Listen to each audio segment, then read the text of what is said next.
Okay class. Today we will be doing math.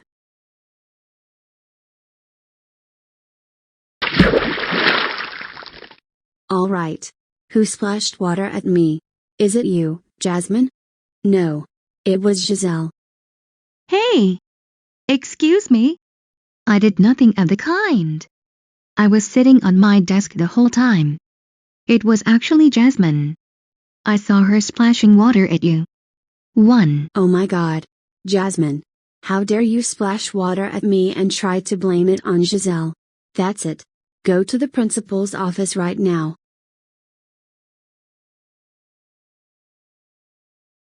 So Jasmine, why are you here?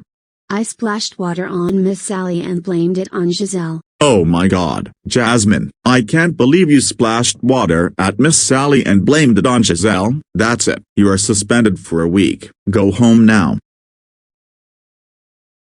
Jasmine. We can't believe you splashed water at Miss Salli and blamed it on Giselle. That's it. You're grounded for a week. Go upstairs to your room right now. Wow.